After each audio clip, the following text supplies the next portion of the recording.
Hello everybody, welcome to ZeldaSpeedRuns, broadcasting via Link to the Past, NMG League Season 3. We're at the Tower of Hera Division Round 2 for you today. It's Relkin versus Bydey. Commentating for us are Yurok and Chex Human. Say hello everybody. Hello everyone. Hello everybody. Hello Corey, how are you? Hey Chex, I'm doing well. How about yourself? Good.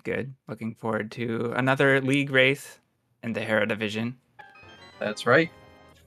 For those of you who have been following the bracket or not, this is one of the 1-0 bracket races. The winner of this will go on to face Arior in the final of the Tower of Hera division. So we should have a fun and exciting race for you guys today. Both Relkin and Bydey are 124 level runners and have PBs of 124. Bydey has a more recent PB, I believe, scoring his during qualifiers for this season.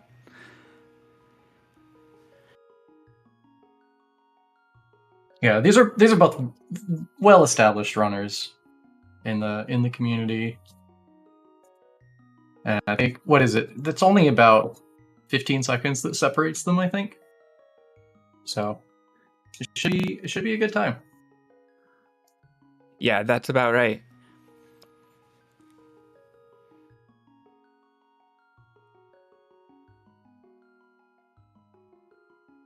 We've got our file select screens going. The race should be starting very soon.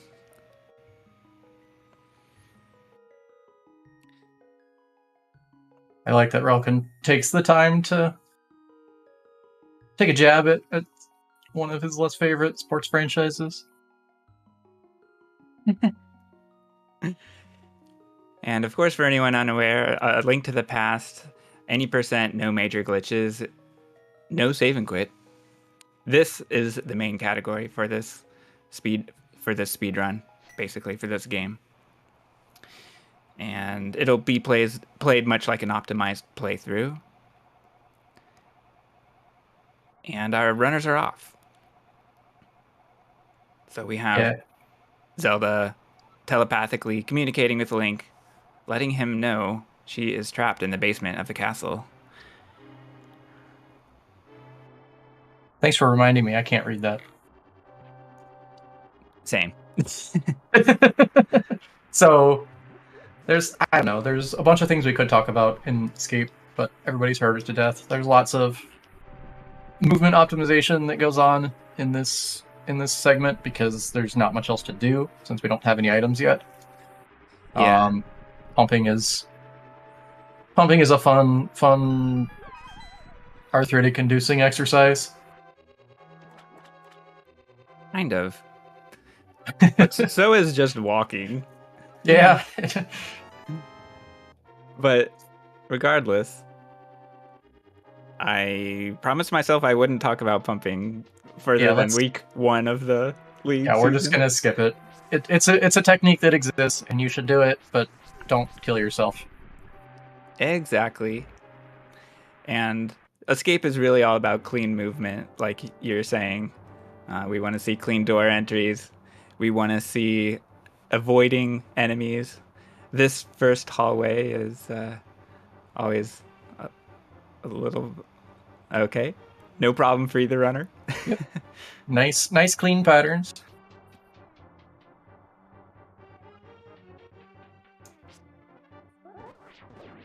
Got 2 up slashers here, or up, yeah. Yep. There's a couple different ways you can do that room, but I think up slash is the more common preferred method of doing it. It only loses about 10 frames or so. Something like that, yeah. We have the stealth room. Both runners getting through just fine.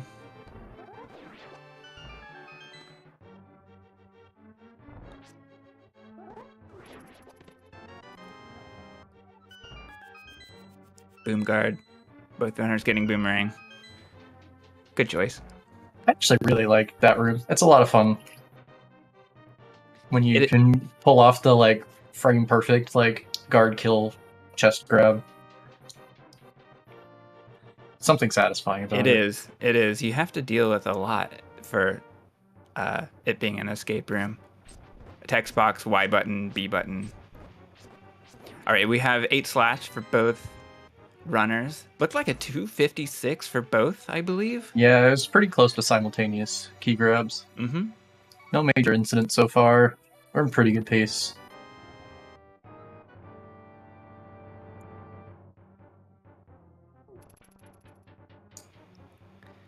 Yeah, leaving Zelda Cell at 3:13 is a really solid time. So now we got to backtrack just a little bit. Bydey has called. So I know Bydey's really good at escaping. He's really good at the light world. He's called the light world the most fun you can have in A Link to the Past. I only sort of agree with that. I do.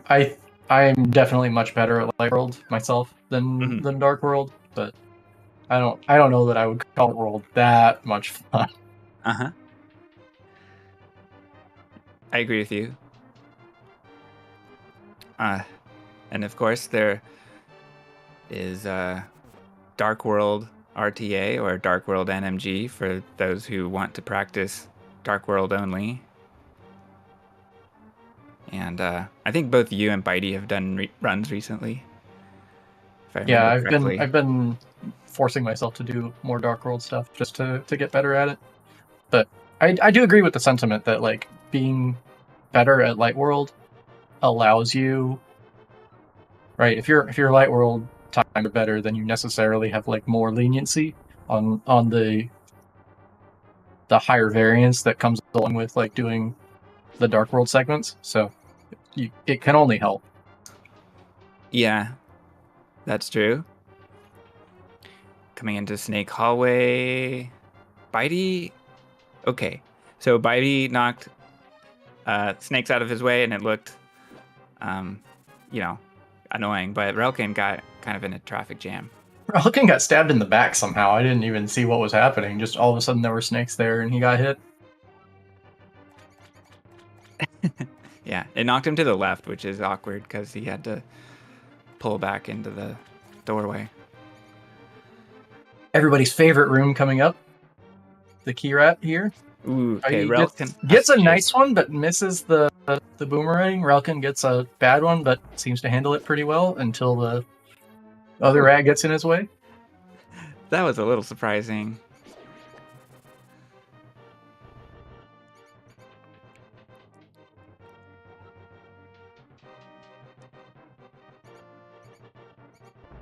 Just a couple more rooms. Dodge this text box trigger. Bydey's got a solid 52. Ooh. Okay, I saw 3. Yeah, I split early, it looked like. relkin a little bit behind. Looked like a 54. Because he splits on Sanctuary. I don't know why anyone would do that. The iris close is a pretty good visual cue for splitting. And it does put the text box into the segment, which is determined by your escape. So it does make sense, although it's just not custom. It's not. It's fair. Common. It's a fair point, but then you lose the heuristic of trying to sub 5 escape, and I think that's more valuable. Or not escape, Eastern. Ah. Yes. You win this time, Corey. No, I wasn't planning on changing either. Now we're moving into the other like movement heavy split segment of the run. More pumping that we're not going to talk about, except not on this screen. Got more. Octoroks are fun enemies. And one thing we saw from Bydey's side was the red rupee. I don't think we've seen damage that from boost. relkin. Yeah, nice damage boost through the Armos Octorok segment. From Bydey? Yeah. I missed how he did that. I saw relkin get a little bit caught. He just walked into the part where you do the free boomerang, but then didn't do anything and just took the hit, and then iframed through the Octorok. Oh, okay. That's nice.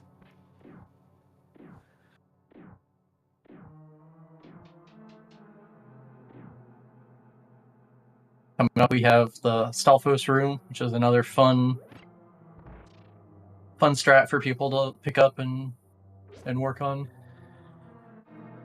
Yeah. Well, there's Stalfos hallway first, but then coming into this room, we walk in a certain way to avoid spawning enemies until a certain point, so that we only have to kill 2 of them. Yeah. But some of the first trick. It's one of the first tricks you learn in the speedrun, and it's kind of neat to see the barriers that trigger the Stalfos. And so you kind of walk into a U-shaped area and then throw the pots. Did we get anti-pups from Bydey? I missed it. I missed it every time. It's so hard to tell.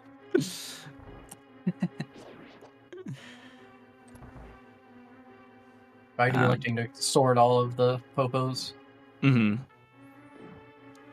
I think that makes sense, given that he missed the red already, right? Maybe.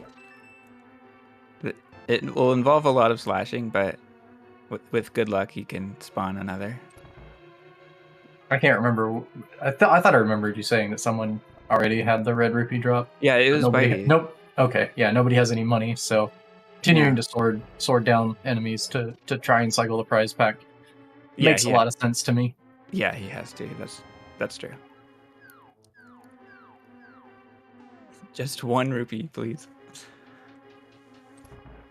Yeah, the rupee route in the first third of this game is not too strenuous. We need 110 rupees to get into Palace of Darkness. The rupee drops that come from in the form of triples, we've routed it into like 104 normally. So you only need you need 4 rupees minimum picked up. And then anything beyond that in increments of 5, so 9, 14, and all the way on up to 34, allow you to skip portions of those drops and not walk as far on those screens, which is nice, but not strictly necessary. Solid Eastern for Bydey. Yeah, Bydey getting 10. Relkin still on 0. And we have Armos Knights. Clean fights. Relkin was held up very slightly in in Zelda Gaming Room, where he had missed a shot, but got through regardless. All right, off to Sahasrara, turning in the green pendant for the Pegasus boots. We'll now be able to use minor glitches. Yeah. It's the best part.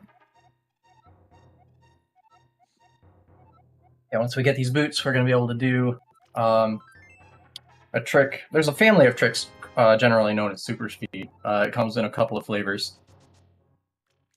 The first one we're going to use here to be okay. What is this? I think Bydey is laughing at himself. I don't think he meant to do that, but he just went with it and it worked. Uh-huh. Nothing is a... Yeah, go ahead. I don't remember what I was going to say. Oh, nothing's more catchy. Strat. What's flip heel strat? Not doing the dash, apparently. Ah, yeah. By Sahasrara's hut? Yeah. Right, and I've seen Doomtap do that too. It's so close in timing. Yeah, I don't think it matters all that much for that one because you go so far on that spin speed that's really the most important thing is just getting it and not messing it up. Oh, I see. Yeah, I wasn't familiar. I should have watched my race back with Flip Heel to find out. Both runners go for dashes at unholy spin speed, meaning they don't go for that spin speed.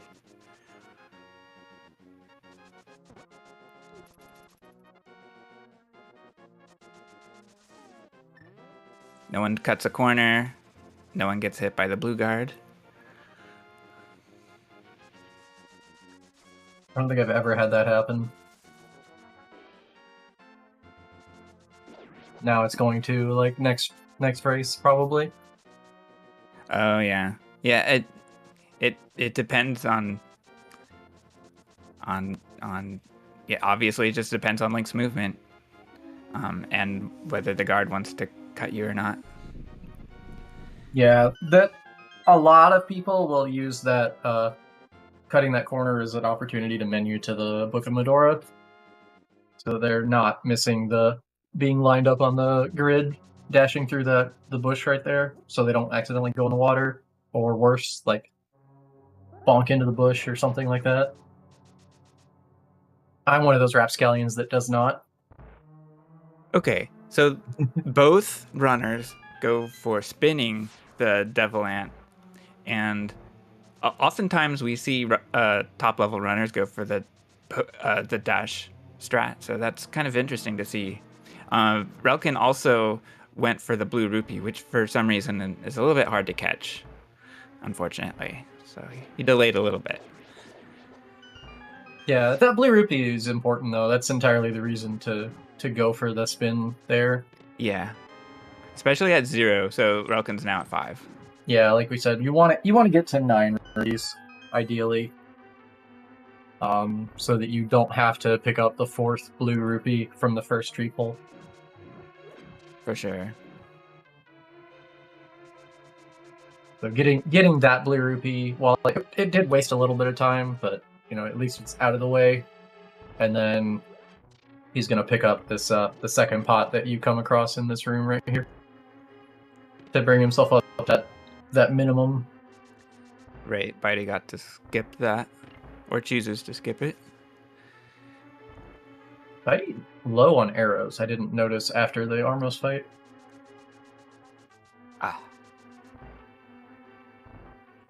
I guess that's like right at the threshold of like being comfortable for the upcoming Land Molas fight, but I wouldn't be super thrilled to be at 23 if I were in his position. Relkin goes for another optional spin speed. Desert 2 spin speed. Yeah, it does save close to a second, so being a little bit behind it is worth. But it is also extremely risky, so you know, it just depends on your appetite for throwing 40 seconds away. Yeah, and as a lowly Desert Palace runner, I find that quite hard to save time with, so I'm still dashing.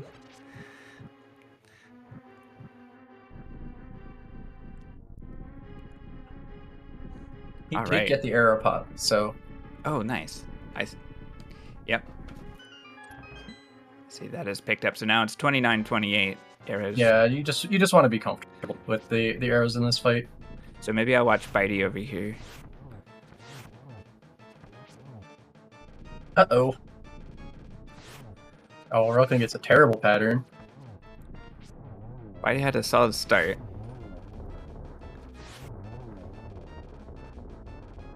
It looked like a 3 or 4 for Bydey. It looked like a 3. I think Relkin may have salvaged a 3 as well.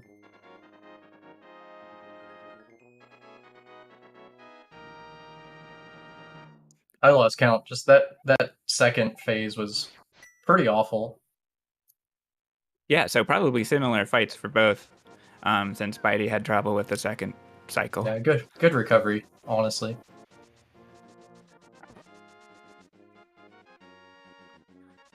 Right, different escapes. Relkin goes for the Sandman dash.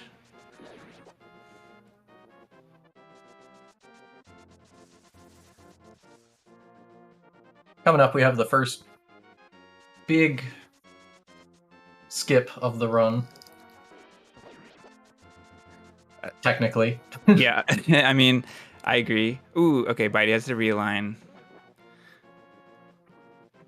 Yeah, this is a setup that allows you to jump in the water at a certain pixel against the edge of the screen transition, and then you swim into that screen transition before the game has a chance to check that you have flippers, and allows you to swim as if you did.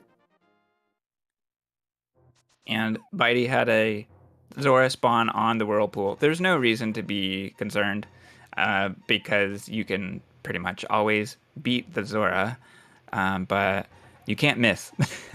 Yeah, if you miss, then you have problems. And also, technically, like if you get hit during that segment, then bad things happen. And in an ordinary speedrun, that would be the end of your run. In races, it's the one exception that we allow people to save and quit out of this like unrecoverable state and continue the race as normal. Right.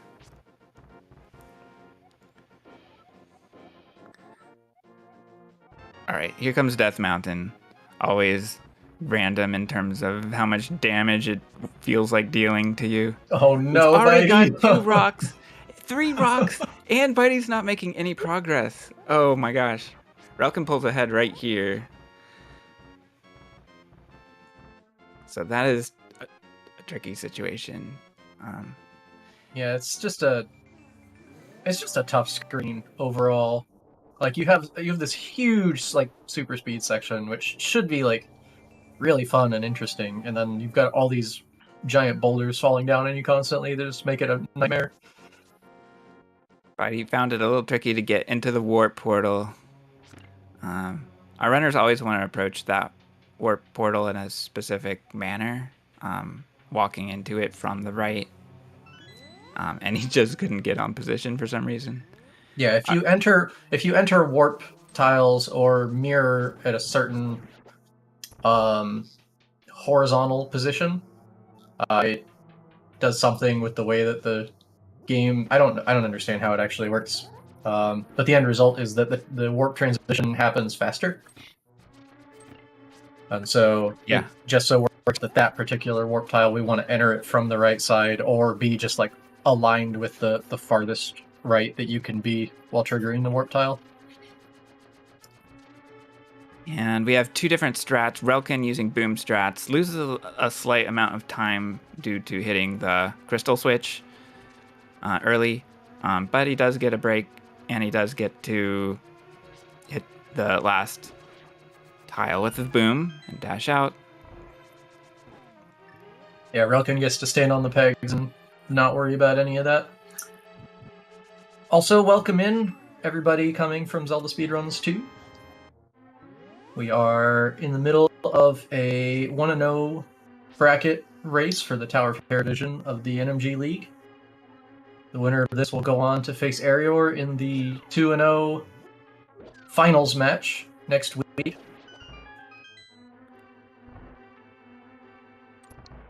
Here in the Beatles room, both handling it pretty well. I'm not sure how Bydey got that second beetle off to the right, but, you know, it happens sometimes. Yeah, it's such a tough room. Okay, Bydey made a good call to hit the crystal switch for safety. Maybe picking up hearts soon. Oh no! Relkin. So Relkin went for a spin setup, but there was a lot of lag. He didn't get to the top 2 pixels, and so he took a fall. Now Bydey's in a tough situation. Yeah, we got Bydey he just needs to not die here. Yes. So he got the rail clip, which was required to get around that fire. Now he has 3 hearts, so feeling a little bit better for Moldorm. Yeah, it's nice to have that breathing room in this fight, because you can fall off and have to start the whole fight over again. And Moldorm is a random boss. Why you bully like this?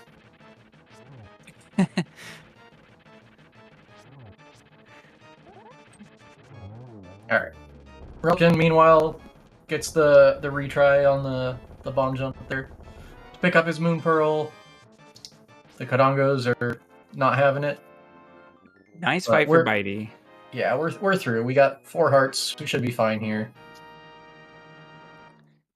So tough overworld section for Bydey, but cleans up the dungeon well.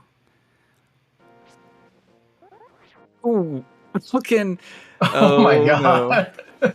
That can be a troublesome bounce back, but Yeah, you can actually catch like a really weird hit and get sent like sideways basically and fall in the pit.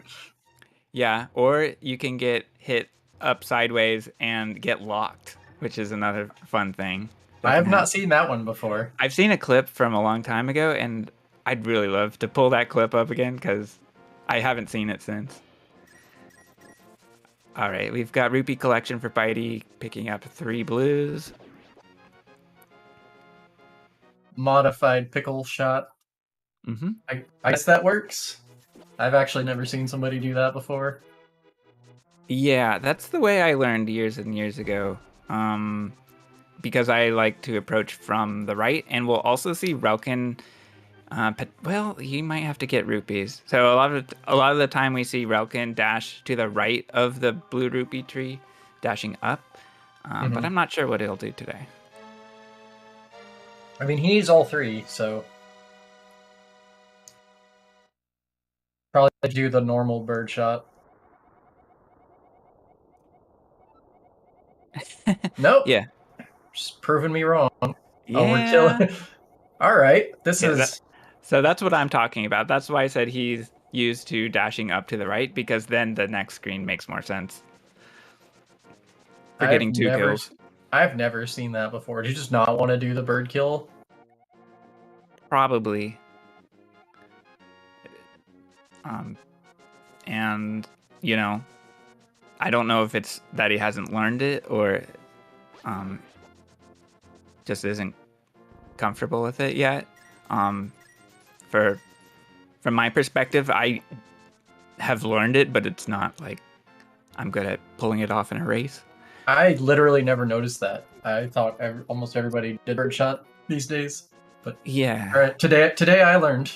Yeah, I find that this happens like every NMG tournament, basically. Like, I remember Bydey being on comms for my races, I believe, where he had never seen the right side tree before. Oh, wow. But yeah, it loses a little bit. Maybe it's a little older and not optimized, so that's why it's, it's just not common anymore. Makes sense. So yeah, this is... We alluded to these triples. You get... after you kill more than 4 enemies, the tier of the tree pulls goes up. If you've taken damage, you get a tier 2 pull, which is blue rupees, and if you kill, it also resets the counter. So then you go and kill 4 more enemies without taking damage, and you get what we call the tier 3 tree pull, which is red rupees. So that's why we did all of that, like killing the bush crab and arrowing the pickle and killing the stuff in Lost Woods in order to get that counter where we needed it to be. Yeah, and they'll automatically pick up 6 rupees here to get to the required 110. We say that. It is possible to despawn those rupees, and it has happened. Oh my gosh. I forgot about that, yeah. So, let's hope we don't accidentally curse one of our runners. So, Bydey came in with just a handful more. Uh-oh. Oh, there's 1. There's 2. Yeah. Oh no. Yeah. You don't want to see that. Will not have the fairy and available for Turtle Rock later. Yeah. So the way we have talked about prize packs with, like, in terms of rupees, but it works the same for all prize packs. Every enemy you kill is like a 50% chance. There's one prize pack that's 100% chance drop, but most of them are 50% chances to, like, drop an item in the prize pack and advance the prize pack. And those blue guards are in a special prize pack that contains a fairy, and we try to kill them in a certain way that causes them to not drop. If you kill enemies by dashing through them, they don't drop prizes and they don't advance the pack. But relkin got the most unlucky on that screen. Yeah, gets a key dash in the Dark Archer room. Bydey, meanwhile, had a pretty sick circle of pots where he stunned a guard on the left side and threw a pot around it to the right, which I had not really seen before. Okay. Uh-oh. Has a little trouble with the boomerang. That was pretty weird. The boom wouldn't throw. He like put it down left somehow. Yeah. And that makes sense when trying to go for a backup. Just wasn't clean. Yeah. All right, so we have Aghanim. I haven't seen any blue balls yet for Bydey. So it's a 50-50 for shots 2 through 3. We have 1 so far. Then we have the lightning cycle, then the cycle continues.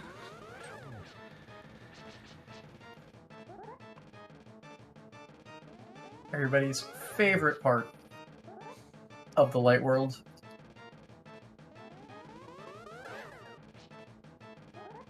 There's another. Each blue ball loses 6 seconds.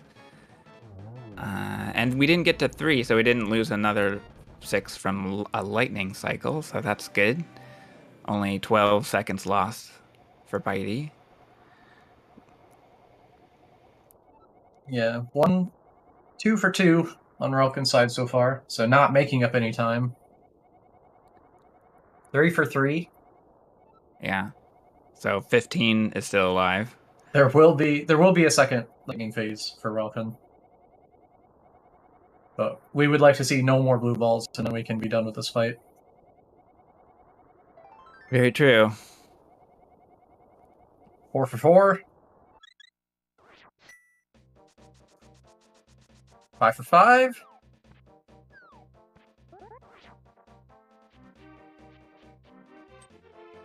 What tease? 5 for 6. So this fight will continue. Meanwhile, Bydey is off to Palace of Darkness.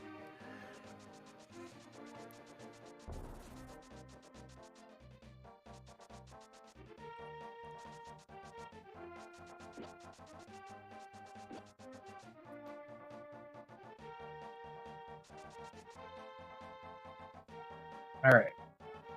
Looks like the bleeding has stopped. It stopped at 5, didn't it? That was 6. It was 6. Oh my gosh. Yeah. So that is a pretty huge time loss. That's an over 30-second time loss for. Well, altogether, it's actually because it's 4 extra blue balls plus an extra lightning cycle, so 30 seconds. 30 seconds lost for relkin in that fight. Yeah, at least it wasn't 7. Then it would have been 42. Yeah. But that's still a pretty sizable time differential to have to overcome now. Yeah, it's tough to make up, but we still have a lot of game. It's a dangerous game. And anything can happen through the rest of the segments. Yeah, RNG gonna RNG. Bydey being almost 20 seconds ahead going into the fight, and now being over almost like a minute ahead. It's gonna be tough, but anything can happen. Now that we're in the dark world, a lot more RNG things can happen that cause like much larger time losses.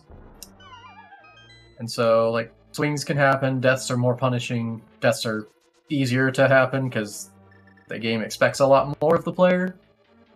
So this is not over by any means.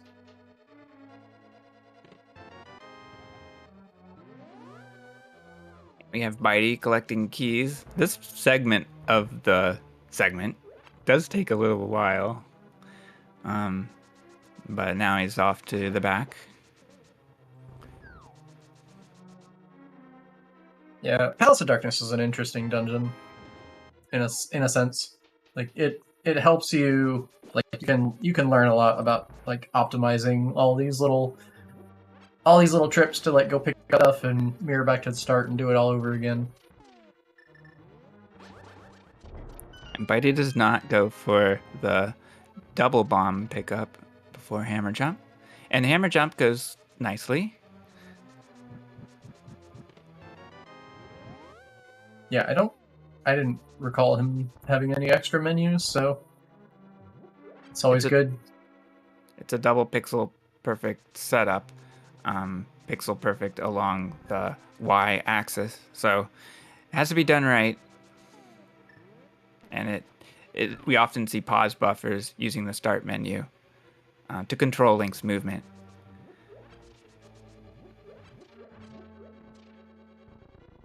Yeah, two menus are necessary because you have to menu from the mirror to the bombs and then menu back from the bombs to the mirror. And so we try and use those to like get those alignments. It does make it a lot easier than just like eyeballing it from in real time. But you don't want any more than that. You want to like just land on the pixel that you want, and drop the bomb and keep going, and then land on the pixel you want again. But you can just keep using additional menus to make sure that you're lined up correctly, like Relkin's doing right now. And Relkin goes for the second bomb. Oh no! Oh no! I didn't see what part was messed up. Oh, I think he was the second pixel. I think the second pixel's wrong. Yeah.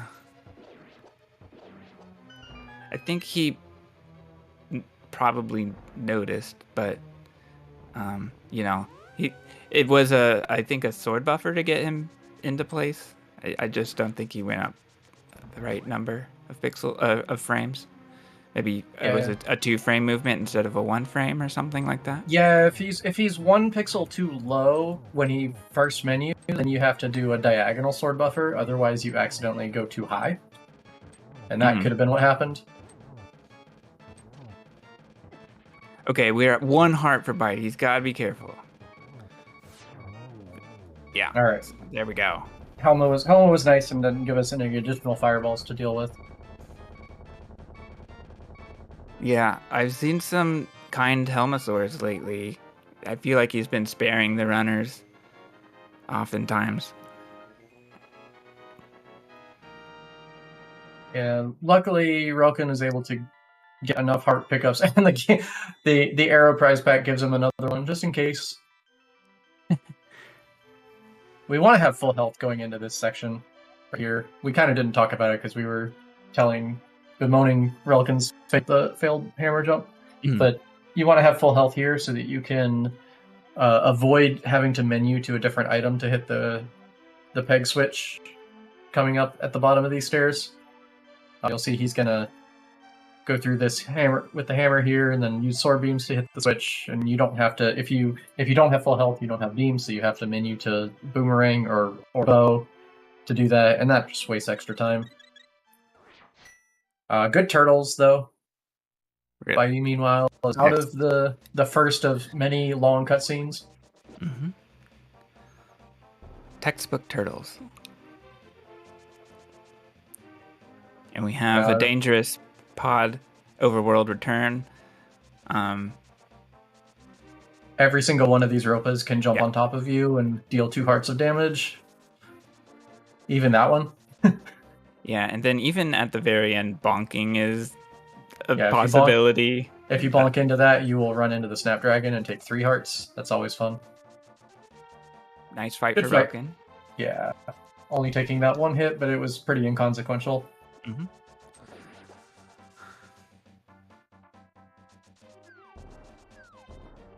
So now Bydey's on his way to the village of Outcasts. We're gonna make a quick stop here to talk to Stumpy, as he's lovingly referred to in the rando community. Get a shovel. We're gonna take back to the light world right here and pick up a flute. So that we can activate it at the Weather Vane statue and use it to fly around the map once we collect everything that we need on the western side of the map. 1 dig, let's go. Oh no, I can't believe it. Bydey got struck by the guard coming out of the grove. He just advised me on how not to get hit by that guy, But yeah, if you leave that screen going down, if you're far enough to the right, the guards walk in a different pattern, and that doesn't happen. And we were actually discussing just before this race, we were discussing the merits of doing that because it does cost you a little bit of time to walk further to the right.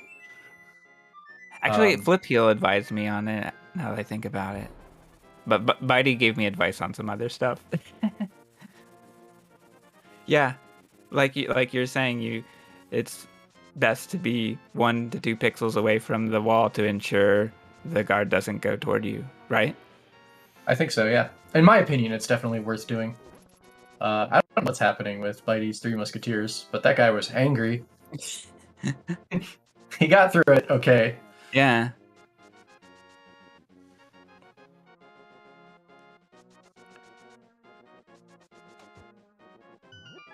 Bydey doing a hammer dash to get through that peg right there to go into this portal back to the Dark World. Hammer dashing works the same. Item dashing is a thing that you can also do in this version of the game, where if you push the item button and the dash button at the same time, you use the item and also dash. It works with a few things. The bow, the hammer. Technically, it works with the hookshot. The hookshot prevents you from running because the hookshot is out. But the hookshot does enable you to activate spin speed. It's a different method to activate spin speed by doing that and then touching stairs. So you'll see that later on in the run. Yeah, the spin speed where relkin dash through is one of the most important spin speeds. Yeah, that red guard is kind of annoying. And the hammer bridge earlier is one of the most important item dashes, saving a bunch of time over any other version of the game. Yeah, individually hammering down all the pegs to get through.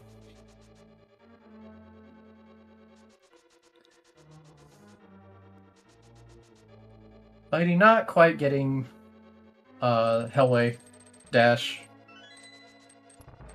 Another frame perfect.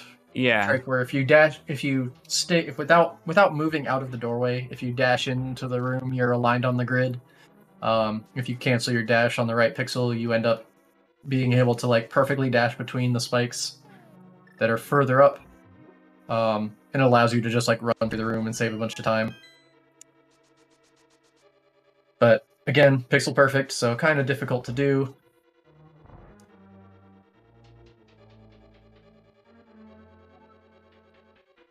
Thieves Town is one of those straightforward dungeons. I like it a lot.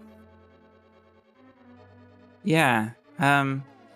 There's not a huge, other than Hellway, there's not a ton of RNG that can frustrate. So yeah, it tends to be fairly frustrating, but it is long. It has a long overworld segment. Yeah, I don't think the dungeon itself is all that bad. It's just it does have that like the longest overworld segment in the entire game.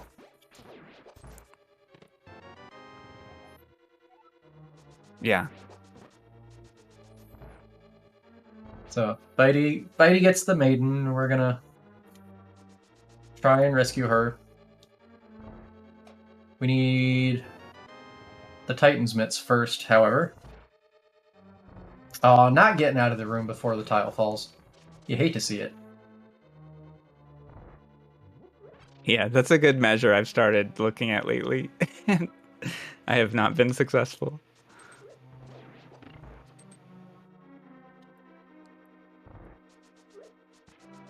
Bydey getting the commonly referred to hammer dash in the toilet, what we refer to as the toilet room. Technically not the optimal strat, but the optimal strat is actually a trap. Don't do it. Yeah, agreed. I'm trying to switch to the strat that Bydey is using because I do like that a lot. It's also cursed. It's just less cursed. Yeah, getting the skeleton to jump just right so you're able to smash it and the pot is not easy.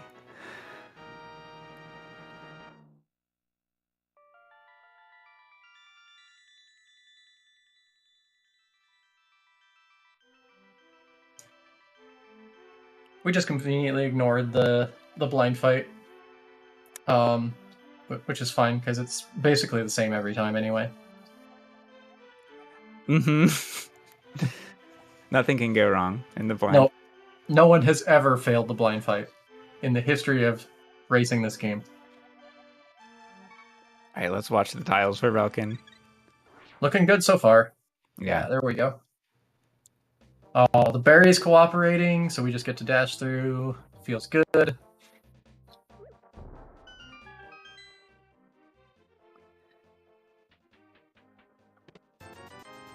relkin also getting the hammer dash.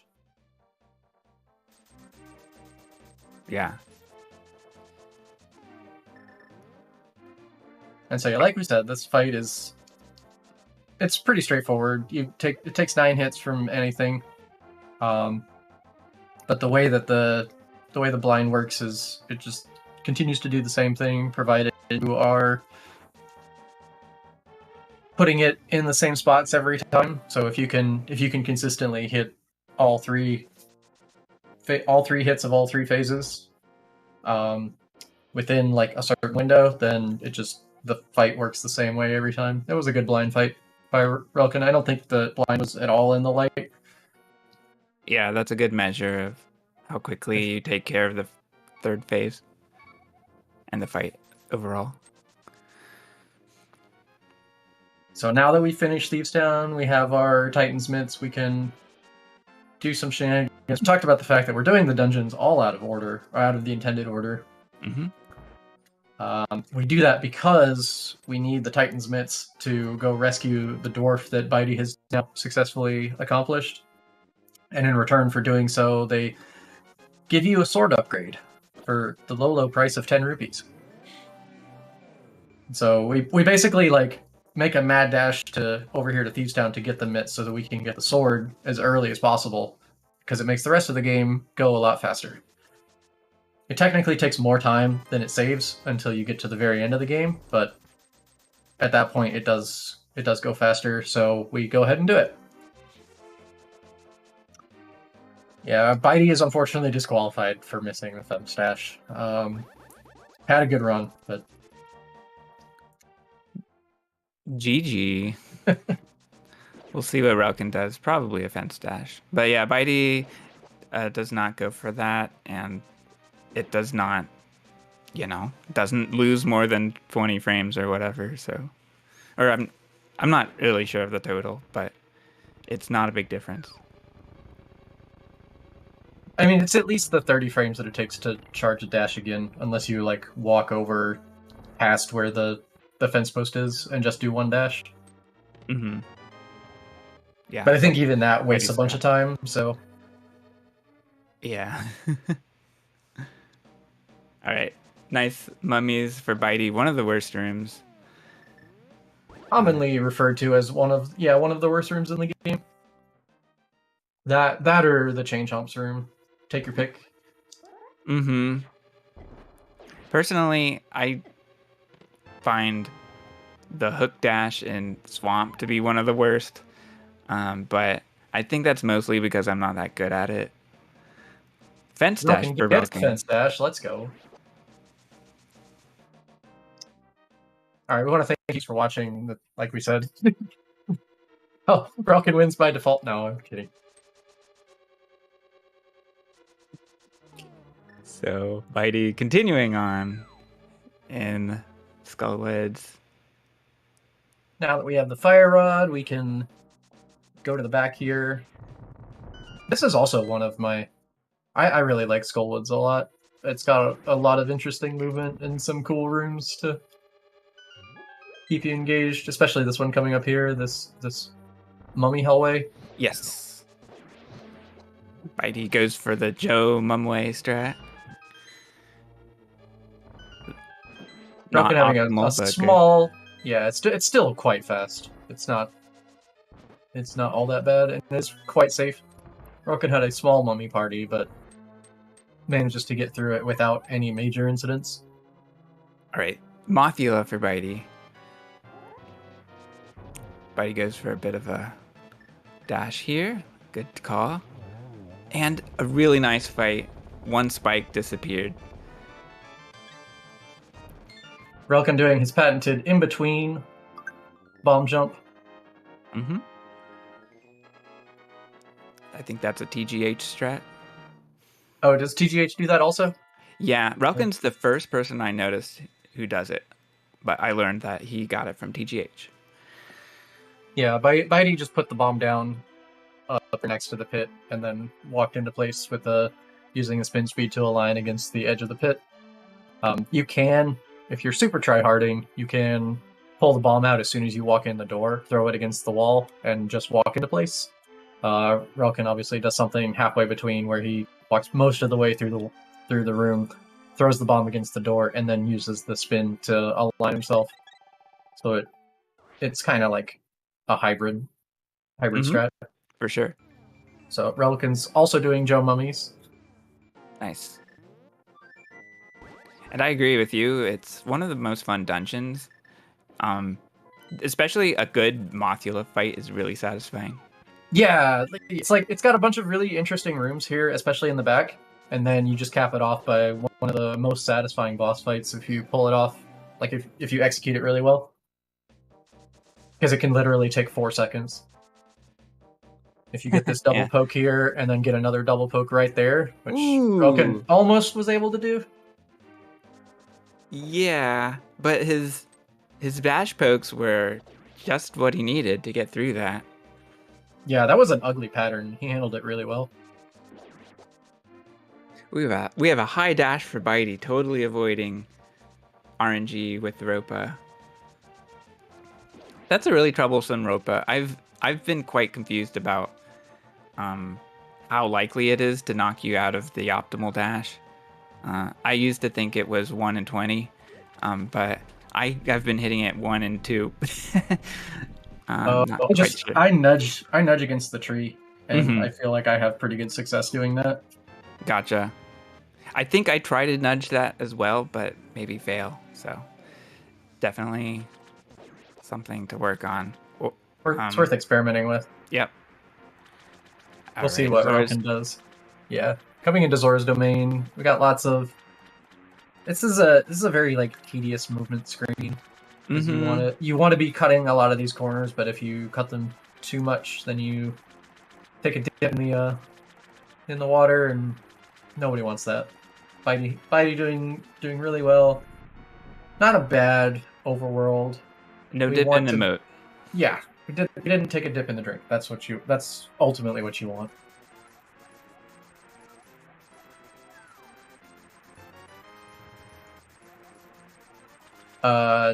I assume that we heard on Bydey's screen he used the flute as he was heading to the castle moat screen. The reason he did that was a reset of value in memory so that the fire rod works correctly. Yeah, it's so weird that the duck altitude is shared with the area of effect with the fire rod, but there you have it. That's Bydey demonstrating a nice example. I didn't see what Relkin did for the lottery Ropa. I assume he just did it like normal. Lottery dash. Yeah. Bydey demonstrating a good backup for leaving Zora's domain, where he used the menu to pause and take stock of where the Zoras were spawning, and then dashed around to the other side to swim in from the back. Yeah, the Louis menu, as I like to call it.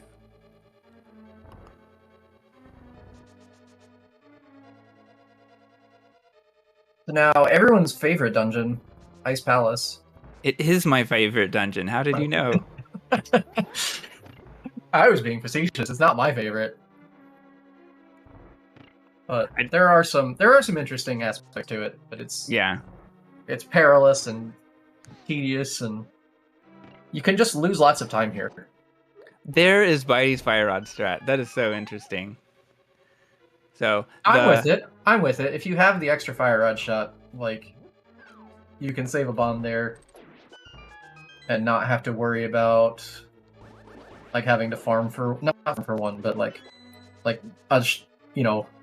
find a bomb pickup later on. and Bydey goes for so nice Ice Palace Bomb jump for Bydey. He faces to the right as he gets onto the pixel, which is good for multiple pixel positions. That makes sense to me, but he still did the hard part like normal, so I don't know. Yeah. Oh no, relkin did? Oh, he has. Yeah, I guess that was. He had taken a hit, so he was not at health and didn't have beams for that room. I guess that's a way to do that. You always want to have full health going into that berry room anyway. But if you can't, then you just lose a bunch of time and it's awful. Yeah.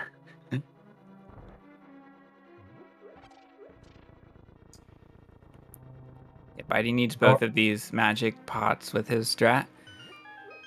Loses a little time, but like you said, normally what people do is they use a fire rod shot on one of those berries that relkin just went past to get it out of your way, and also not accidentally trigger what we call a jingle glitch, which will despawn all of the sprites in the dungeon and render it uncompletable.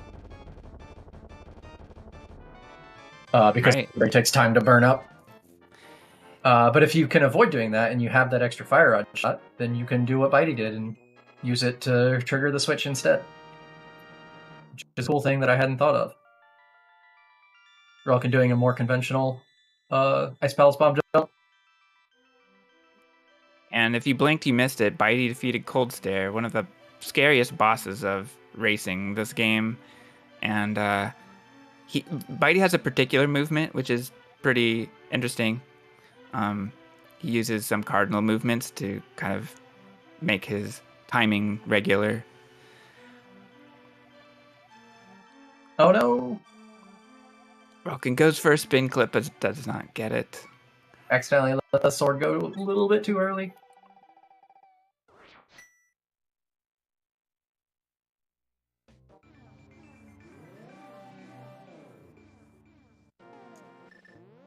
So now the route gets a little open to runner's preference at this point. Ooh.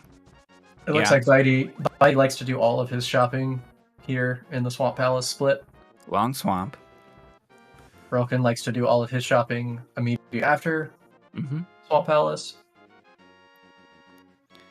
Okay, Cold Stare for Relkin. One puff gets away, but he cleans it up quickly. Yep. Yeah, the containment strat for this boss is exceptionally. It's fairly exacting. You want to make sure you're hitting them so they don't all start moving independently. And so there's pretty tight windows on all of that, and Relkin just missed one of those hits and had to go track the last one down. But that's much better than missing along the way and then having to deal with all three of them just moving randomly in all sorts of different ways. Waste a bunch of time, obviously. Oh, yeah. So now that we've gotten our Ether Medallion, Bydey's going to pick up the Ice Rod. One of the drawbacks of this route for Bydey is he has a 3-move menu that he has to do to get to bombs. That's spin speed. I've never seen before. I think I saw it last week. I mean, it's technically a thing you can do. I don't know the time difference. I've never timed it. So Bydey has essentially a 1 minute and close to 30-second lead at this point. Oh, wow. So we have both runners going into Swamp at approximately the same time, which is pretty neat. And like you said, Bydey has a lead, but this is pretty interesting to see strat differences. We've also seen Bydey miss a couple of quick warps.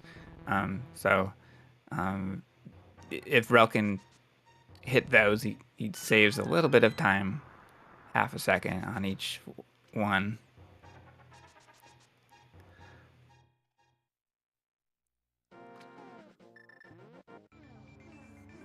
trying to get that one. I don't think he got it. I don't think Relkin got his either. This is a tough one. Yeah, sure. that one's dumb. It is dumb, and you have to move your portal out of the way of the entrance, which is not optimal if quick warps did not exist. Right. But they do, which makes the movement harder.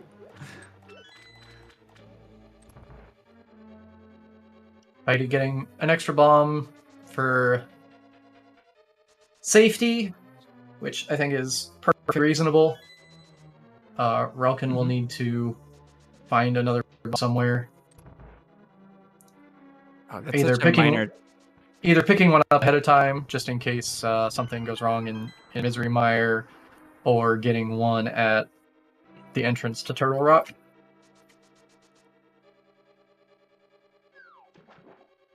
Yeah. And like I said, there's minor differences. I don't know if there's a timing difference, but Bydey dashed where Relkin walked. Wow, they are so synced. But they are not neck and neck. Again, Bydey has already done his collection, so Relkin needs both Ice Rod and Ether. Yeah, so Bydey is technically ahead, even though it may look like Relkin is just in front of him. And Bydey is ahead by quite a bit. Nice movement to get above the crystal switch for Bydey. That's such a tough screen. Yeah, doing that and not losing a lot of time to uncrisp movement is really, really tricky. Yeah, and then there's always a risk of not pushing the lever far enough. Both of them going for that hammer dash. Nice. What was the difference? Relkin fell to Hera bomb jump and then got an extra 4 blue balls. Yeah. 2 versus 6. I think apart from falling to the bomb jump, he had a better Hera than Bydey did. So he didn't lose all that much time, but it did work out that way. Yeah. Bydey was caught for 3 boulders in a row at the beginning after mirror. Still in sync. Oh, here we go. A different route around the spike. Relkin wins, apparently. Oh, they both took the slow dash. I begrudgingly admit that hammer dash is a trap. Don't do it. I haven't gone for it before, so I trust you. It's fun, but it doesn't actually save time. Mm-hmm.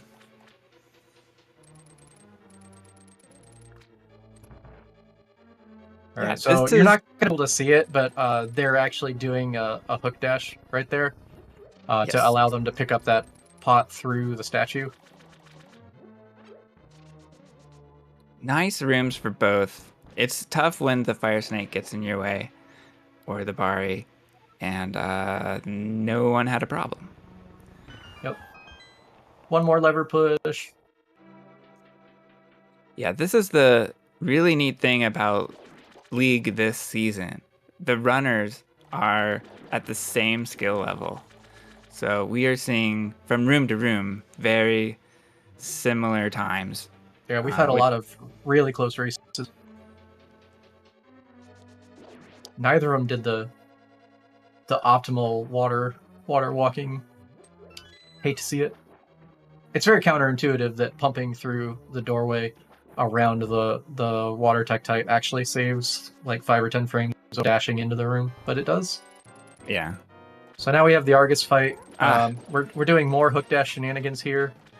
Relkin looks like he got the 0 cycle. He does. Yeah. Bydey having a little trouble. So gets a bit of a walk after the first cycle. 2 walks. Yeah, you have your sword held out coming into the room, and then you do an item dash, so you have to do some weird things with 3 fingers to hold 1 button and push 2 more at the same time, and then arms the dashing hitbox on your sword while keeping it held out. and as long as you interrupt the sword poke animation by firing the hookshot again repeatedly, you can do pokes that count as slashes against all the puffs and take them all out really, really quickly. It's a super fun strat, and it's really hard. It is hard. Not really worth learning when you're first learning the game, but it is pretty fun. It's an extremely fun and satisfying boss fight when you do it fast enough that you don't get the spin phase. Yeah. Which we call the zero cycle. Yeah.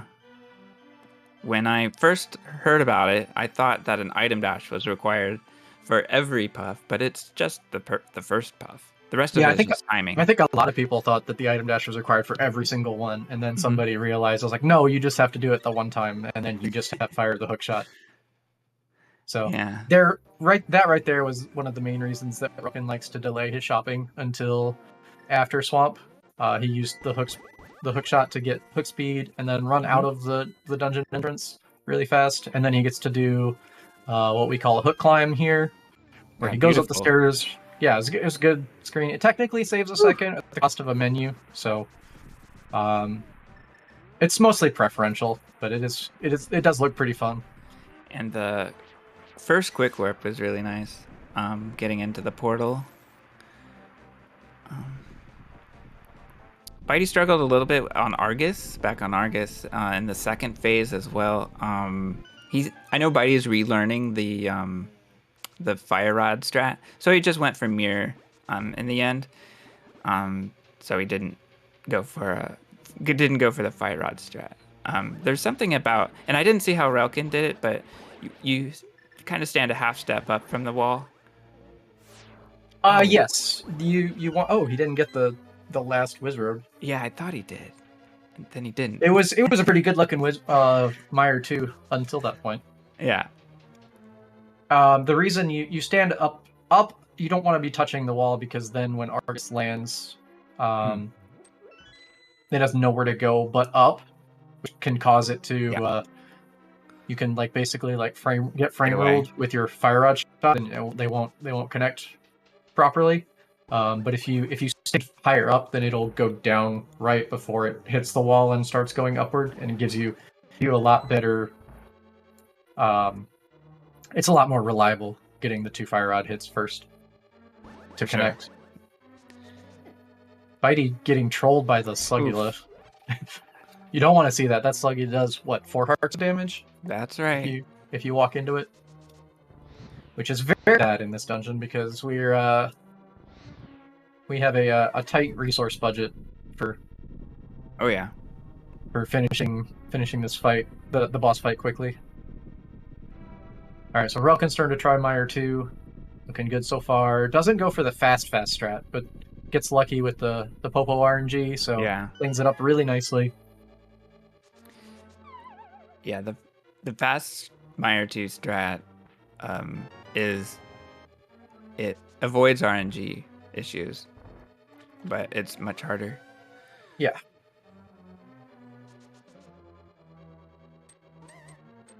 So a little bit of backtracking while Relkin goes over to collect his big key.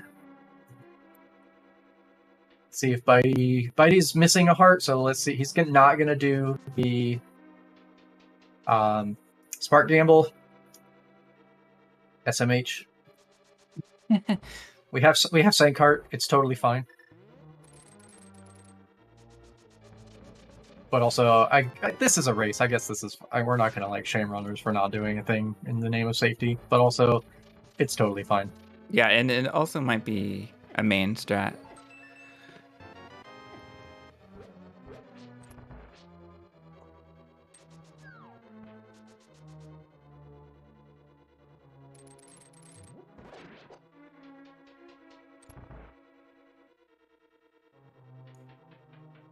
All right, we're going into the basement of Meyer for Bydey, and he's going to place a block in a particular way. Well, we should see some dash dust here, and then the block, there it is. So he's maintaining an altitude variable that was set when the duck dropped him off. And this is called Spooky Action Glitch. So we'll see this shot hit a crystal switch above. There it is. And Mire is so cool that it has 3 crystal switches in a row that you can do this with, and we avoid this room entirely. Yeah, because you normally have to like bomb through that wall and hit the switch there, and it's a pain in the butt. But now we get to. So you can see the switch at the top of Bydey's screen there as it faded out. That was the switch that got hit when he shot the fire out into that torch. Bydey does a walking strat for the third It's the room. most recent minor glitch found that was incorporated in this route, correct? Basically, it's definitely the most significant. Yeah. Because after that we had stuff like dash poke Helma, and spin speed Helma. Relkin dashing through the wizard for like no reason at all.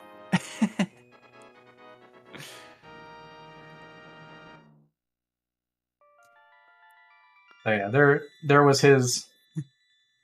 I'm just gonna ignore the words on Bydey's screen right now. Bydey apparently Relkin's forgot setup to menu to the mirror. But hey. Oh no, he has strong opinions about it. I think he's wrong. You don't say. Oh no! Oh, I didn't see how that got messed up. I think he was a little bit too low, and the anti-fairy was moving the wrong way, so it just didn't connect. So that was the backup. Luckily, we did have the bomb that he collected in Swamp Palace.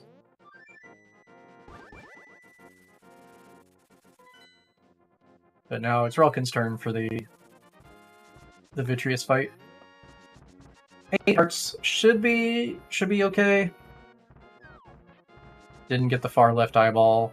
Everything should be fine. Gonna take it a little slow. You need one more. Okay. That was scary. That was less fine. There was a lightning bolt that went over extremely far to the right, but Relkin was just able to escape it. Yeah, that would have killed him, so that could have been bad. Mm-hmm.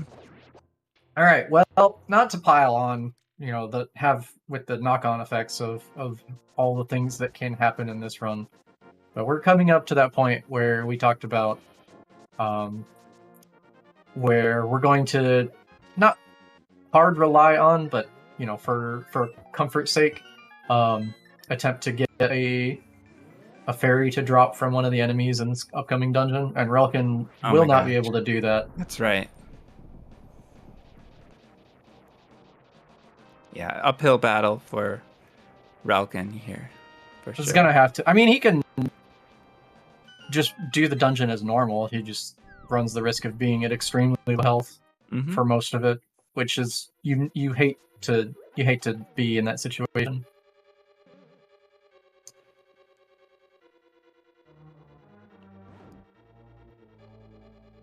Having that fairy is available makes it much easier and less stressful.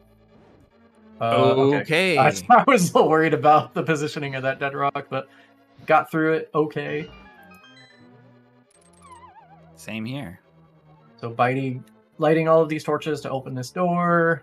We are going to tank a hit from this crystal roller coming up once we on our way back up. We get this small key, and then we use that hit for iframes to dash back out of the room.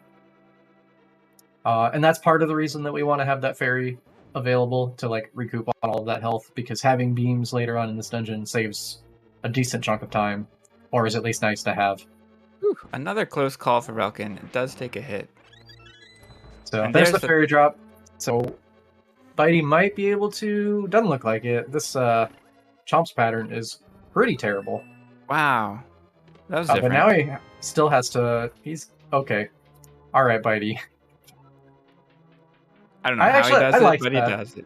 I liked that. I thought that was pretty smart. Yeah. Just given the fact that it looked going to the right looked good, and then all of a sudden it wasn't. So quick thinking to just pick the block up and throw it to the back, where he can use it to get both switch hits. Mm-hmm. Well executed, in my opinion. For sure. So now we have another pokey enemy that we need to kill for a key. Gets the magic drop. So Bydey's sitting pretty at this point. Relkin's going to be 5 hearts down at the most for the rest of this dungeon,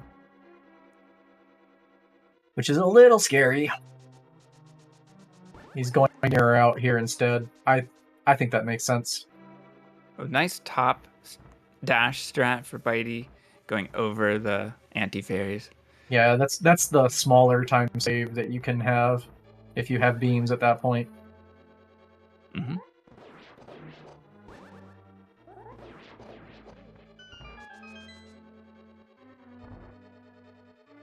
The pokey segment bounces around for Bydey, but no problem. He gets through. Hiding behind the Medusa. Uh-oh. Uh-oh. Relkin's doing the same thing? Interesting. All right, Relkin's going to bait the chomp. Good call. Now, can he get by? Yes, he can. All right. Okay, we're out of there. Good thing that he did that and used the mirror, because otherwise he would be at 2 hearts right now, and that's not a situation anybody wants to be in. All right, so we have some auto scrolling. This dungeon, Turtle Rock, is so like intense, and it has intense segments, but you also have to wait around for a while. Mm-hmm.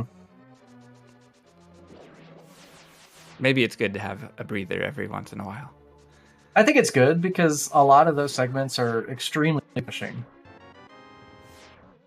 Nice safe block strat for Bydey. Yeah, if you mess something up, you take multiple hearts of damage.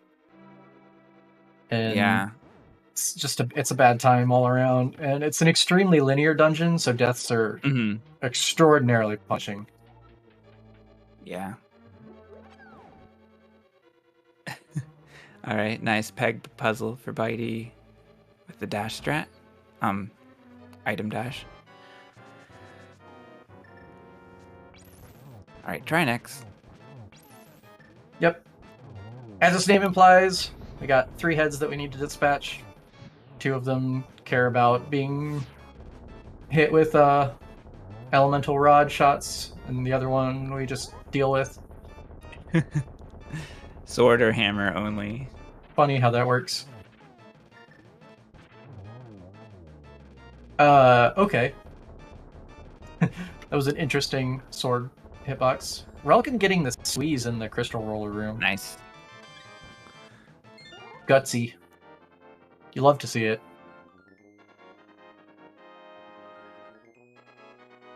Quick shout out to the runners, Bydey and Relkin. If you are not following them, give them a follow. They are often running this game. Yeah, extremely talented runners. Relkin does a bit of rando on this as well. Bydey does some, but not as much. Yeah. Bydey has done very little rando from what I've seen, but on his first or second seed, he pulled off a glitch I had never seen anyone in years of watching rando do, which is the death hole on laser bridge in this dungeon. Nice. So if you take a hit from a laser while falling into a hole, and it's the last frame of Link's animation, and it kills you, then the game will crash. And that can cause problems, including wrecking all of the flags in the save file. Super fun. Yeah, Relkin picked up the safety heart for this fight, which is entirely reasonable because most of the things in his room can deal 4 hearts of damage to you, so just don't want to be an Oko. Yeah. Relkin's head deals 4 hearts of damage, and everything else is 1 heart of damage.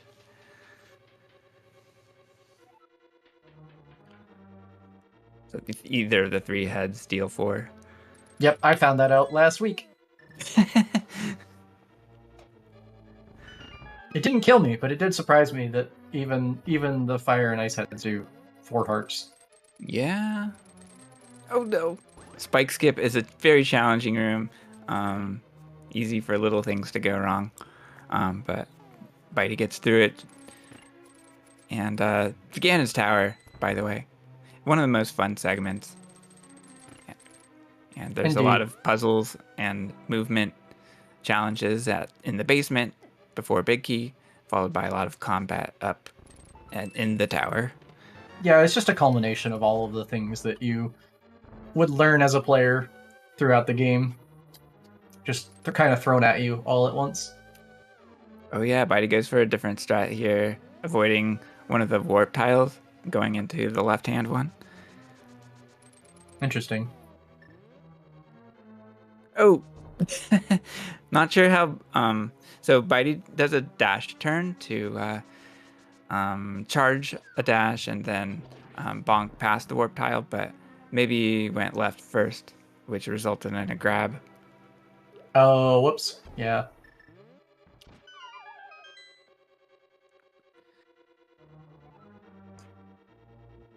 Almost a touch of the anti-fairy. Yeah, that would have been. But that could have been not good. Yeah, he was fine. Relkin needs all of the arrow drops. Oh, Which yeah. is actually what you want. You don't need to be like wasting time picking up 5 arrow pot in Turtle Rock and, you know, little piddly things when you can just like open a chest and get a 10 drop, which is much faster. Mm-hmm. All right, up the tower for Bydey as Relkin makes his way through the basement. Yeah, this is the first mimic room. Oof. Bydey handles it. Pretty okay. A couple of extra arrows, no big deal. Good clean mimics 2. Nice. Are we doing... We're doing the traditional strat. Relkin also doing the alternate warp tile. Huh. So Relkin is gonna have to pick up this chest here before falling through the bombable floor in order to have enough arrows to complete this fight.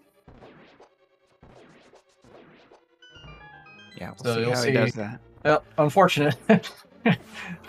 the game has jokes, you guys. So he does that, and then we use the menu to make that transition a little bit easier. Pick up the chest while bomb explosion is happening, saves a little bit of time. And then he'll just pick up that other 10 arrow chest back there with the big key. Pretty nice gauntlet for Bydey. And he goes for an up slash in G2, which I find quite challenging. Oh, we're seeing some Aria strats today. Here we go. Alright, so what happens is you delay long enough for all of the landmos to come out at the same time instead of one at a time like they do normally or like they do in Desert Palace. Doesn't quite get it, but manages to clean it up without too much trouble. I do think his magic is a little scuffed at this point, though, because he had that extra fire red shot. Mm-hmm. So he'll have to He'll get probably the magic. still I have to assume. get the magic drop, yeah.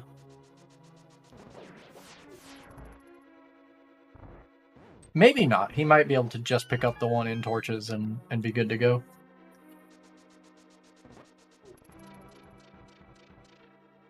I don't think so, though. I think he still needs to get that other drop.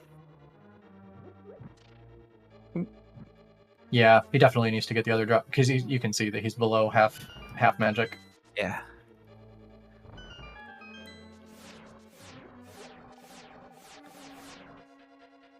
Yeah, Relkin gets a nice double skeleton dash. Uses the Good pot. G2, you like to see it. Pretty clean G3, except for the BMOS getting in the way. We have so many arrows. Alright, G4 is good. We're going to switch to fire out, and then... We have so many arrows. Will we see bow landmo? No. Definitely not. Not when you can just do this. Oh, I say you can just do this, and then the Landmos had other ideas. Bydey demonstrating hook shot to give us iframes, and then release sword spin after. That is a newer meta, a newer strat. We started seeing it in low percent, but we see it a lot more often in NMG now. Yeah, the way that it works is you can, as long as you've already like gotten a full surcharge, you can fire the hookshot to give yourself complete like intangibility, and Moldorm will just pass through you, and then you let go of the sword charge like while the hookshot is out, and as soon as it fully retracts, you just do a sword spin, and there's no like vulnerability period in between. We have Agatu, one of the most challenging bosses. Bydey Bydey handles it well. Yeah, that was a 3 cycle, I think. I'm not sure. I did see Bydey use a deboost strat. In fact, he used a shock strat, so I'm kind of curious about that. Interesting. Yeah, a deboost is useful sometimes, or like if you don't have a better lineup, you just take damage and let the energy wall pass through you, and then you hit it on its way. Mm-hmm. But it redirects it like back towards Aga and actually causes damage. Yeah, I learned that from Doom.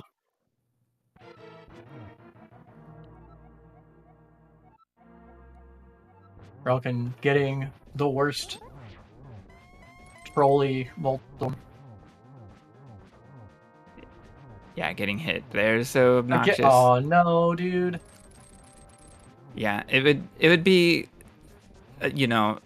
Relkin's hope for a win relies on disaster from Bydey at this point. Relkin is doing the best he can do. Has to die or fall. Yeah. But gets through it. So on to Agatu. Meanwhile, Bydey is on Ganon. Gets through phase 2 without the first 2 phases without any problems. Now it's just warps, which are always annoying. And Bydey's on to phase 4.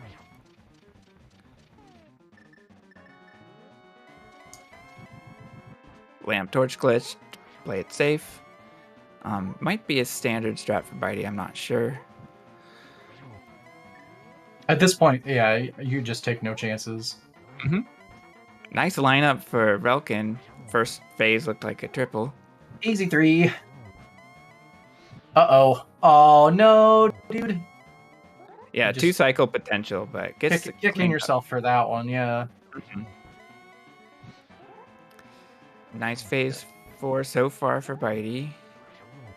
Getting triples on each lighting.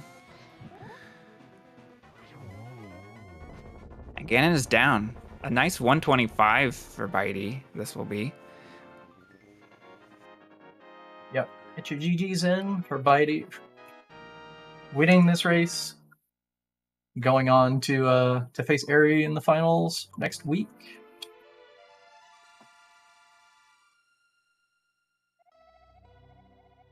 And Relkin calls it here.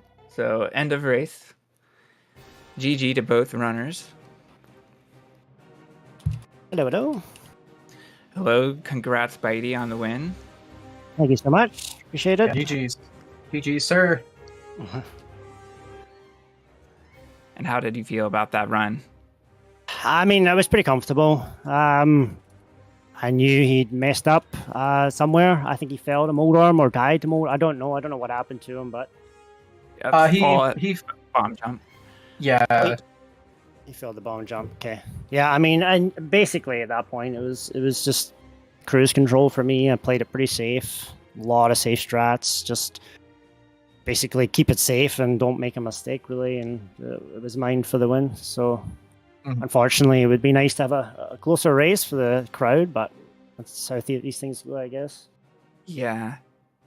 Yeah, the game is tough. So, I mean, it's not like that's what you do. You're not trying to like set a personal best here. You're trying to win a race, and if you're ahead by over a minute, you just make sure you don't do anything to jeopardize that lead. Yeah, I'm always a big proponent of that. Like some people, they just do what they do regardless. Like for me, it's a race. I'm not trying to PB. I'm just trying to win the race, and you probably saw a lot of different safety stuff in the Dark World there that you might not usually see before. So. Yeah, like Joe Mummies and Louis Dash and some stuff like that. Yeah, there was some stuff outside of Thieves Town as well. I did some slash dashing to prevent lottos and stuff like that. But yeah, perfectly reasonable. Just a no frills. It's a solid run too. Like a mid 125 is it's a good time.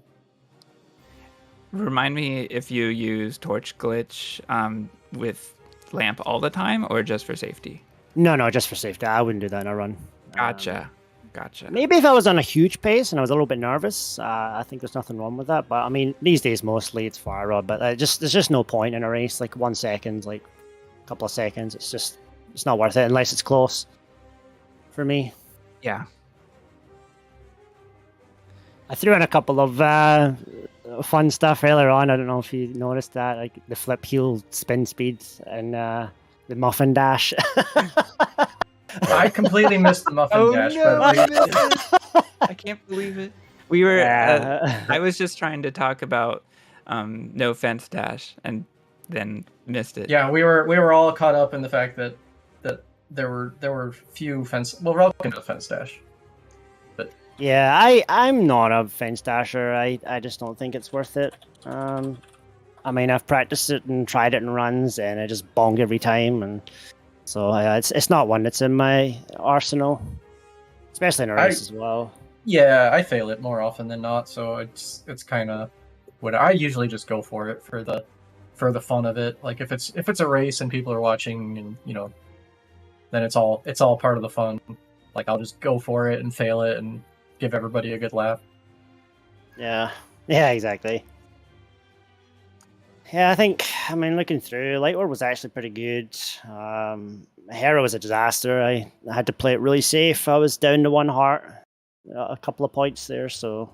Yeah, that boulder screen. Yeah. they just kept not giving you space to go. I mean, usually in a run, I probably dash, get the iframes and then go, but lately I've been trying to, you move left or try and avoid the boulders, and this time it just did not work out. There's that entire avalanche come down on top of me. Yeah, it seemed like they would get to the bottom and then bounce to the left and just completely ruin everything you were trying to do, and it just kept happening. Yeah. What are you gonna do? That's how the game works sometimes. So I guess how many? So he fell doing the bomb jump in Hera, is that right? Yes. And then he got weird, a bunch of lag. I think there were fire things on the thing. So when he tried to do you guys both did the spin setup, right? Yeah. When he tried to do that, he let the spin he didn't walk all the way to the edge and let the spin go at the wrong time and tried to correct it with sword slashes, but the screen was lagging so badly that he was off the spot and missed it. Yeah, I've done that. I actually did that last week for the first time in a very long time. I was quite sad that I did that, but it can be a screen. I often go into pause buffers when I get the lag. Yeah, just because it's I've actually been incorporating the early bomb jump with the pause buffers if I mess it up as well now. So it's something I've been kind of practicing too. But that screen it'll go right 100 times and then it won't be your fault and you'll fail it, and that's just how it goes. It sucks. Right. It just sucks. It happens in a race, right? Yeah, it's just one of those screens. They did also get 6 blue balls, so that also contributed to the time differential. Okay, I was wondering. I knew he must have got more because I clocked his time coming out of Hera, and then I knew he was another 30 seconds behind, so I knew he must have had more than me somehow. Yeah. Way she goes. I see he got a gold swamp though. Is that right? For those times, it was. I don't think it was close to his actual gold. Within a second, I think, but that was just his league, his league splits. Okay. So it was still a solid swamp, but it wasn't an actual gold.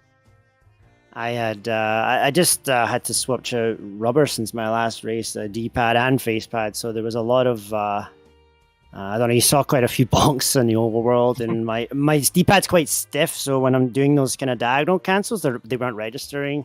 Okay. And there was quite a lot of bonks, and my Argus has gone down the toilet, as you saw. I cannot get those. I need to practice it a lot or break the face buttons in a little bit. I've tried and tried, and it's fallen apart. So it's just, I mean, that's just my face button rubbers. Though in time they'll get better. So yeah, but other than that, it's a pretty intricate trick. So having to reacclimate to essentially a new controller could be really tough.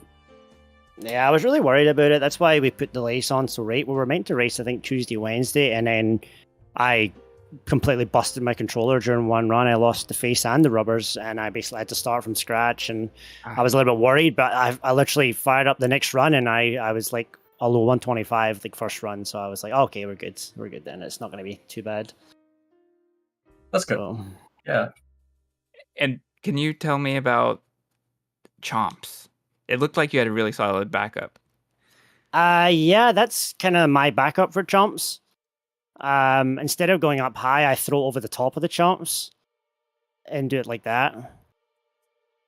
Yeah, we thought that was interesting, and then relkin ended up having a chomps as well, and I don't know if he went into it intending to do that, but like he had already put down the first block, so then he just picked it up and threw it to the back the same as you did, or like, yeah, is this a thing?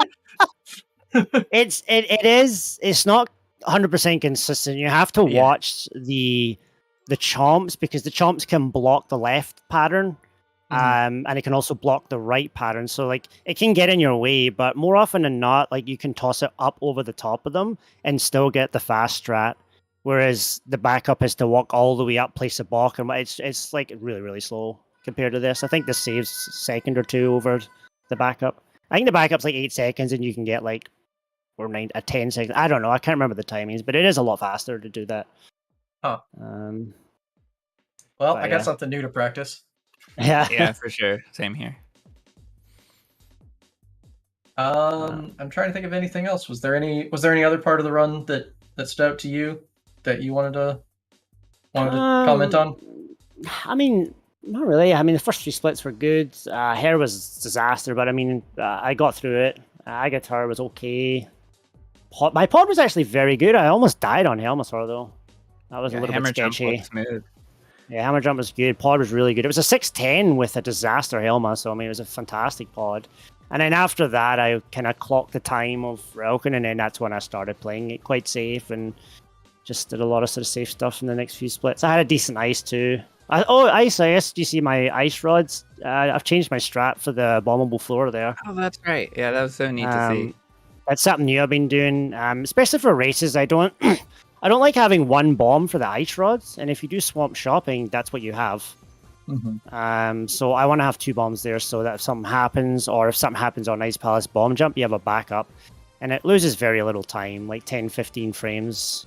So it's something I've been trying out in runs, and it's been working for me. So yeah, if you have the magic to spare, it seemed like a reasonable thing to do. Yeah, and I mean, it saves you a bomb pickup later on, so you might lose 25 frames in that room, but it might save you half a second picking up the bomb and swamp as well. So like it actually evens out. You just have to be careful, because you can frame roll the switch, and that's what you need to read with the pause menu. You can actually frame roll right through it, and it doesn't activate the switch. It's happened to me one time in like a multiple Dark World run, so it's just something to be aware of if you are going to try it out. Interesting. Yeah. Yeah, other than that, Ganon's Tower was gross. I tried to do the Samaria for you, but it didn't work out. Yeah, we saw you laughing about that. I mean, what are you going to do? Yeah, I thought I'd toss it in there and give it a go on a race. I've never done it so far in the race so far, so... you got one, it's fine. Yeah, usually you get 2. I kind of messed it up, and I switched to the Fire Rod in G2. That's a new thing. I actually got that from Eddie. He's been doing that, and you probably saw that in G2. He went up high. Instead of going to chase him or use the arrows, he used the Fire Rod, and it insta-kills the Stalfos. Right. It's very, very powerful. And with this Mario strat, you don't need magic, so you can just Fire Rod everything if you want and just keep going, and then you can just do the Samaria and you'll have enough magic to keep going. So with my testing, I've been getting consistently faster times just going through with the Fire Rod and nuking everything versus chasing everything around. So yeah, I mean, if it works for you, then it's not like how fast you execute like a particular strat. It's how fast you beat the game. So whatever you need to do to get there. Yeah, and I mean, Gauntlets is all about not losing time. That's all Gauntlets is, in my opinion. Yep, for sure. Doesn't matter what you do, you can lose 5-10 seconds in there if you're not careful, and that's something that's helped me cut that time loss down a lot, so I'm pretty happy with that. Yeah, thanks for comms. Really appreciate it. I'm going to watch it back actually later today. We'll probably watch some of the highlights, and Unfortunately, I was hoping relkin would. I just never like getting major mistakes in a run. It's just kind of a shitty way to win the race. But I mean, that's how it goes. So I appreciate him for the race and appreciate the comms and stuff. So yeah, it's a difficult game for sure. These things happen. It's not. Yeah. It's not anybody's fault. But yeah, we enjoyed watching the race. Thanks to you and thanks to relkin for putting on a pretty good show for us. You know, these things happen, but what are you gonna do?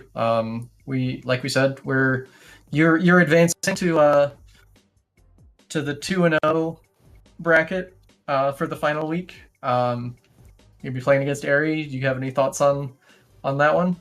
I mean, Ari doesn't stand a chance. I mean, what are we talking about here? All right, there we go. There you have it. Love the trash talk. Yeah, I'll give it my best shot, but we'll see. Good luck, Bydey. And thanks for a great run. Thanks for a great race. Yeah, take care, everyone. Thank you so much. And with that, yeah, we're going to wrap it up here. Once again, thank you to our runners, Bydey and relkin, for the awesome race. Thank you to our commentators, Checksuman and Urok. Did a fantastic job.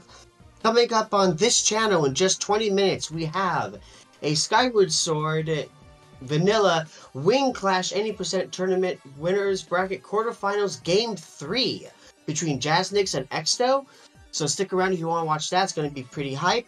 Right now, we're going to go ahead and raid Super Malmo World. She's doing an indie restream of Gamachu versus Dr. Earworm in the Glitched Mentor Tournament. Seems to be a fake Dark World Brackets final match, Game 2. So we're going to go give them our support. And with that, we're going to go ahead and sign off here. Thank you so much for watching, everyone. Hope you had a wonderful time and have a fantastic rest of your night. Bye!